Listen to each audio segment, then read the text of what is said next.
at 5 and streaming on crossroadstoday.com, a Victoria fugitive caught after removing a GPS monitor. What new charges he now faces.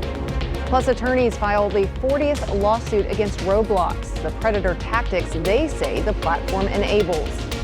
And SWAT teams descend on a Victoria neighborhood, what officers found inside the home on Hampton Court. Well, we had a beautiful Friday. The thing is, more north winds coming in, and tomorrow it's going to be a lot colder. We'll be talking about that, taking a look at MLK Day and next week. All that coming up in a moment. And Victoria College opens its doors to a brand new facility. We'll take a look at the services now under one roof. You're watching 25 News Now at 5. Good afternoon and thanks for being with us. I'm Shawna Currie. A Victoria man is back in custody after a cross-border manhunt. 45-year-old Robert Partita Jr., a registered sex offender, faces charges for a 2025 assault and attempted strangulation of a woman. He was released on bond with a GPS monitor, but in November, authorities say he removed it and crossed the border. Partita was tracked down through the Gulf Coast Violent Offender and Fugitive Task Force and turned over to U.S. Marshals. He now awaits extradition to Victoria County and could face federal charges for breaking international Megan's Law, which requires sex offenders to report any international travel. A popular online gaming platform is facing a new federal lawsuit, accusing it failed to protect a 12-year-old girl from a predator. Bridget Chavez has the details on that lawsuit. It's supposed to be a game for kids. The whole thing is geared to kids. But this lawsuit alleges Roblox has become something far more dangerous, a hunting ground for child predators. They are really looking to hold Roblox accountable, but beyond that, to make sure that what happened to them does not happen to any other family. The lawsuit filed Thursday morning in federal court in Northern California was brought on behalf of a Snohomish County family.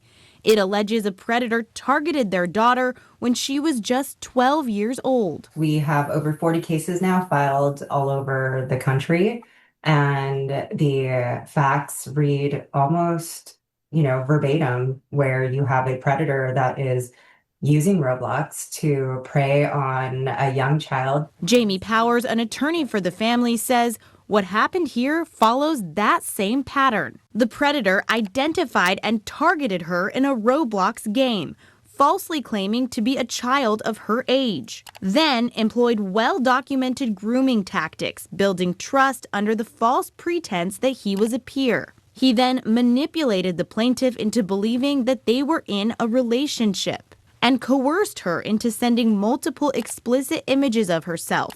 If she refused, he threatened her until she complied with his demands. In a statement, Roblox said in part, "We are deeply troubled by any incident that endangers any user. Roblox aims to build a platform that sets the bar for safety online, and we prioritize the safety of our community." Legal experts say this case hinges on a much bigger question. The parents and the people that are bringing the lawsuits are trying to claim, no, you're a product. And as a product, you bear liability, like if I was putting out a defective car or a defective drug or any of those kinds of things. You're strictly liable for the results of that. That responsibility is exactly what courts are now being asked to weigh. Obviously, if you're going to maintain a playground, then you have a responsibility to make sure that there's nothing like flamethrowers or pointed sticks or other kinds of things around kids. The lawsuit is seeking compensatory and punitive damages along with attorney fees. Well, switching gears, a high fire risk this weekend. Let's go to Chief Meteorologist Mac Perez for a first look at the forecast. And Mac, I was reading something earlier that actually because we haven't seen a freeze or really, really cold temperatures, that's letting the grass grow a little bit and adding to that fire danger. Well, that does help, but a lot of our grasses are also going dormant at this time of year, so there's going to be a lot of dry stuff. But the big concern is that we're going to be replacing what we had today with a strong gusty north wind with very, very low humidities. We're talking down to less than 20%, and that's going to blow into night. And so tomorrow, not going to be, well, okay, it's going to be sunny, but it's not going to be as nice as today. We are looking at temperatures dropping maybe 15, 20 degrees. We'll be talking more about that and taking a look at your weekend coming up in just a moment. Shawna, back to you. Victoria police made 3 arrests after a search for stolen property turned up weapons. Officers and SWAT went to a house on Hampton Court just before 9 this morning. Inside, they say they found stolen items and firearms, leading to the arrests of 39-year-old Matthew Dane Johnson, 38-year-old Christopher Thomas Scott, and 38-year-old Amanda Nicole Martinez. All 3 face multiple charges, including organized criminal activity and possession of stolen property and stolen firearms. Today is day 10 of the trial for former Uvalde officer Adrian Gonzalez. It has been more than 3.5 years since the Robb Elementary shooting, where a gunman killed 19 students and 2 teachers. Gonzalez, indicted last year on child endangerment and abandonment charges, is facing trial this week in Corpus Christi. Court was briefly paused on Thursday after a juror had a family emergency, but testimony resumed this morning. Meanwhile, Uvalde CISD Police Chief Pete Arredondo also has been indicted on the same charges, and he has yet to have a trial date set. Texas Governor Greg Abbott has reappointed a Crossroads veterinarian to a state board. Dr. Larry Mozagimba of Beeville will serve again on the Texas State Board of Veterinary Medical Examiners through August 2031. The board's job is to set the rules and make sure Texans get top quality care from veterinarians and equine dental providers. Victoria College's new student center is complete and it's ready for students to study, work, and enjoy starting in the spring semester. The new student center will house the college's library, the Learning Lab Tutoring Center, student accounts and financial aid, as well as student dining and other services. The first day of spring classes at Victoria College is on Tuesday. And to get more news, headlines, your weather, and your sports, come to our website, crossroadstoday.com. Well, if you miss any of the news, you can watch it on the Crossroads Today YouTube channel. Just hit the like button and click the bell for notifications. Stay with us. Straight ahead on 25 News Now at 5. Minnesota protests escalate despite calls for calm. The incident that sent a 6-month-old to the hospital. And find out why our own Trey Mining is making national headlines and what program he appeared on.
Newly released documents from the Minneapolis Fire Department show what emergency workers saw and faced when responding to the shooting of Renee Good last week. ABC's Olivia Rubin has the latest on the violent clashes over the immigration operations, one that has also sent an infant to the hospital. I can't breathe. Despite calls from local leaders for peace and to turn down the temperature, clashes between protesters and federal officers not letting up in Minnesota. Federal agents deploying tear gas on crowds, urging them to leave. Stay off federal property or you will be arrested. In In one distressing scene, a baby hospitalized after a family's car was hit with tear gas, according to the Minneapolis Office of Community Safety. The agency saying the 6-month-old had difficulty breathing. The ICE agents came forward and they were lined up with their mace. The Jackson family says they were driving home from their son's basketball game. The gas grenades setting off the airbags in the car, trapping them inside. Bystanders opening the doors. That's when the family says the baby wasn't breathing. Having to get my baby mouth to mouth and people pouring milk all over my other kids. I thought I was dying, honestly. And the way I felt, I could imagine how my kids felt because I'm a full-blown grown adult, so I just knew that it was even worse for them. We've reached out to DHS for comment on the incident. Tensions flaring since the killing last week of Renee Good. Good was found, quote, unresponsive, not breathing, according to a Minneapolis Fire Department report. That report saying her injuries included 2 apparent gunshot wounds to the right chest, 1 apparent shot to the left forearm, and 1 possible gunshot wound to the left side of the head. The report saying officials moved Good away from the vehicle to get away from the escalating scene involving law enforcement and bystanders. And now an attorney for the Good family has sent a letter to the federal government telling them to preserve evidence here. In part, they say to ensure that that evidence is not destroyed. Olivia Rubin, ABC News, New York. If you see news happening, call our newsroom at 361-576-0026 or send us an email to staff@crossroadstoday.com. Our own Trey Mining is making national headlines as a guest of Greta Van Susteren on the Newsmax channel. Take a look in the segment, which aired on Thursday. Trey talked about his Parkinson's diagnosis, as well as his life leading up to deep brain stimulation, or DBS surgery, and especially his life since that surgery. Trey hopes his story will inspire others with Parkinson's, showing them that options exist and life can still be full. After the surgery, it gives you a new lease on life. You're not shaking anymore. You feel like that you can still go out and do what you want to do with your life. You can still have goals, still have a good life with my wife and my family. And it's really remarkable, really remarkable. Well, I'm very happy. I'm very happy to speak to you. I'm thrilled that it's worked so well with you. Greta Van Susteren promised to follow up with another interview with Trey in 6 months to check on his progress. Well, as health insurance premiums skyrocket for millions of Americans, President Trump is outlining a new health care plan. The key provision calls for sending money directly to Americans for health savings accounts so they can choose their own insurance and bypass the federal government. But critics argue the plan does not extend Obamacare tax credits that ended at the start of the new year. Some health experts also worry that people with pre-existing conditions may not be able to get coverage, which has been guaranteed under the Affordable Care Act. A year after receiving one of the world's first genetically modified pig kidneys, a New Hampshire man now has a human kidney. 67-year-old Tim Andrews lived with diabetes and end-stage kidney disease and had the pig kidney for 271 days before his body rejected it. He then returned to dialysis, but on January 12th, a near-perfect human donor match was found, and he had transplant surgery the next day. Andrews is now recovering, and experts say animal organs could help keep patients alive while they wait for a human donor. Infectious diseases are on the rise, spreading fast and sometimes coming back stronger. In today's Health Minute, Mandy Gaither highlights the top 5 emerging diseases to watch for in 2026. There are illnesses that are easily spread. Emerging and re-emerging infectious diseases can be transmitted through travel, bugs, or by those who are unprotected by vaccination and remain a major concern. All of these infectious disease threats, the reason we don't have to worry about them is not because they vanished. It's because we have tools that we have deployed to control them. Dr. Amish Adalja with Johns Hopkins Center for Health Security says those tools are being underutilized. His top 5 list of infectious diseases to watch out for in 2026 starts with measles. As of Tuesday, there have been 171 confirmed cases reported in 2026 in the U.S. There were more than 2,200 confirmed measles cases last year. The U.S. will likely lose its measles elimination status later this month. Next, avian flu remains a top concern. Adalja says these viruses circulate naturally through birds and can spread to other animals. The 1918 influenza pandemic was an avian influenza outbreak that turned into a worldwide pandemic. Third, Adalja says a family of contagions called filoviruses, which include Ebola and Marburg virus, continue to be a threat in Africa and are spreading. And we continue to see new countries experience outbreaks of these viral hemorrhagic fevers that can be very difficult to contain. Fourth, Mpox, which causes flu-like symptoms and a rash and is spread through intimate contact or contaminated items like bedding. Adalja says the Mpox vaccine can help, but many of those at high risk aren't getting it. Finally, insect-borne illnesses like Oropouche virus spread through mosquitoes and biting midges, and anaplasmosis spread by ticks, which he says is spreading in the U.S. Dr. Adalja says a country is considered to have eliminated measles if the virus has not spread locally for over a year.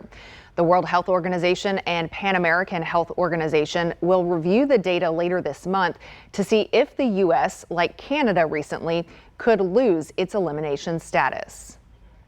Well, good afternoon, everybody. Lots of sunshine, beautiful day out there. We got up to 77 degrees. We are, of course, right now are still in the 70s. The high temperature way above our average of 65. And of course, this morning was a cold start. We got down to 35. Tomorrow morning, well, it's going to be colder, and that's because we've got a north wind that's going to be kicking in the next few hours. I mean, you'll certainly feel it by midnight, and you'll certainly feel it tomorrow. We'll talk about your weekend coming up after this.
Well, good evening, everybody. We are looking at Friday and the weekend. Today was a spectacular. Yesterday I was advising everybody to have lunch outside today. I hope you did, because it was really spectacular.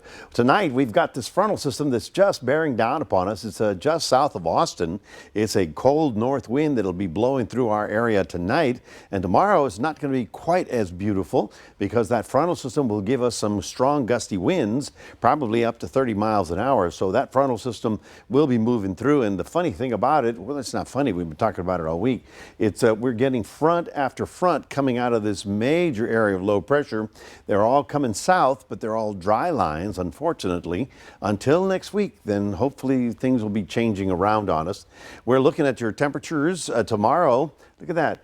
Today we were at 77. Tomorrow we'll be at 59 because of that north wind that's going to be blowing, and it's going to be kind of blustery. We do have a red flag warning up, and so we have the alert day up because of the wind and the dryness of all that. On Sunday, we'll still be on the cool, breezy side, getting up to 62. Monday's looking good for the MLK observation because we don't expect any rain to really arrive until Tuesday, but you can see how our temperatures are still going to be on the cool side. Now, notice how we are down here, and we've got enough or some humidity in the atmosphere, not a lot. But to the north of us, it is just bone dry, 20%. You can see right about there near the Gonzales area. Well, that's going to be rolling through tonight. And by tomorrow, it'll be arid dry out there. And so it's a fire danger, especially with the winds being up. So if you're going to be doing anything outdoors over the weekend, just keep that in mind and don't do anything that looks like a flame out there, because we're looking over the weekend. Look at that, 15%, 14% humidity. That is just bone dry, and that puts us in a serious situation. Now, whereas the front that we expect tonight is not going to do much for us, it may trigger a shower or two in Louisiana as it moves down into the Gulf. We continue with this dry northwesterly flow. As a result, we've got probably another front coming in that will continue the dry weather pattern over the region. I'm not complaining. The sun is nice. I get it, but it's just very dry for us. Snowy weather throughout the Great Lakes and the Northeast. For us, things start changing by the time we get to Monday. You see how the lines are not completely straight down? The lines will be actually becoming more zonal. That means coming from west to east, and that's going to allow this overrunning pattern. Okay, what is that? Well, high level moisture comes at us from the Pacific, goes on top of our cool air, and we get a cloud cover and a little bit of rain and drizzle. This will probably be peaking on Wednesday of next week. I'll certainly show you that coming up on the forecast. But then tonight, again, on the cold side, but not as cold. We were 35 this morning, so looking at 47 tomorrow morning. But tomorrow's high temperature, not getting very high at all. We're staying at about 58 and windy. So, you know, being outdoors is not going to be quite as lovely as it was today. So here's your day planner for tomorrow. Looking for some clouds early in the morning, but then they'll blow away as the north wind continues buffeting the region. Again, some clouds overnight and then clearing up for tomorrow, and temperatures not quite as cold. We have the alert day for fire danger on Saturday and the alert day for Sunday, because we'll be down to 29 degrees on Sunday morning. Then MLK Day looks really nice with a 68, and then hopefully we'll see a little rain by Wednesday of next week. That's your 7-day forecast, reminding everybody we do have this QR code. Love for you to scan that, put Crossroads Today on your phone. And here's Shawna. Right. In addition to sweater weather, it's umbrella weather. We'll take it. Well, still to come, luxury car sales boom while families struggle. The economic split that's reshaping auto sales.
Markets closed slightly down to end the week. The Dow dropping 83 points, the S&P 500 down less than 5 points, and the Nasdaq dropping 15 points. The price of oil increased 22 cents to remain under $60 per barrel. The average cost of a new car is at a record high. It's around $50,000, according to Edmunds and Kelley Blue Book. No new models under $20,000 remain on the market. Importing cars and auto parts costs 25% more now due to tariffs. U.S. automakers are trying to eat that cost, but the duties seem to have doomed low-cost vehicles. Now Edmunds says the cheapest new car is the 2026 Hyundai Venue at $20,550. But luxury auto sales are booming. Economists say the U.S. is in a K-shaped economy. That means that wealthy people have money to burn while everyone else is grappling with affordability. The Trump administration is trying to get technology giants to foot the bill for the surging power costs related to new data centers. The White House is asking PJM Interconnection to hold an emergency auction during an event today where tech companies would bid to build new power plants. There's one problem, though. PJM officials say they were not invited to the event and will not be attending. PJM is the biggest grid operator in the U.S., covering 13 states as well as the District of Columbia. The most interesting man in the world is back. Dos Equis is giving new life to its iconic advertising campaign. It is set to debut a fresh version of the ads during the College Football Championship. Actor Jonathan Goldsmith is back in his role as the most interesting man. Dos Equis is trying to turn around sales after a decline last year. The Mexican lager faces a broader trend of people drinking less beer. Well, a cold snap forces manatees into survival mode. Coming up next, we'll have a look at where they're heading in order to stay alive. Tonight, the chaotic moments right after the deadly ice shooting of Renee Good. What we've now learned as clashes escalate. Plus, temperatures plunging for millions, more snow moving into the Northeast, and the flu surging across the U.S. New numbers. World News Tonight with David Muir is America's most watched newscast.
Video from Three Sisters Springs in Crystal River, Florida shows hundreds of manatees huddling together trying to stay warm from this morning's chilly temperatures. The temperatures there dropped to the mid-30s. Thankfully, the waters in the springs, though, stay at a relatively warm 72 degrees year-round. So manatees gather there and in waters outside Tampa Electric's Big Bend Power Station in Apollo Beach because they can develop a life-threatening condition called cold stress when the water drops below 68 degrees. And so they're definitely trying to stay warm in that warmer water, and I think we're going to be trying to stay warm with some sweaters and some blankets over the weekend. Yeah, tomorrow for sure. In fact, tomorrow's high is only 58, 60 degrees at the most, and then Sunday morning, yeah, if you're going to go out early, it'll be 29 degrees. So some colder air coming in, and at least the manatees know where the warmer water is. Yeah. So they go directly right there. Hopefully we can find some warmer water as well. Stay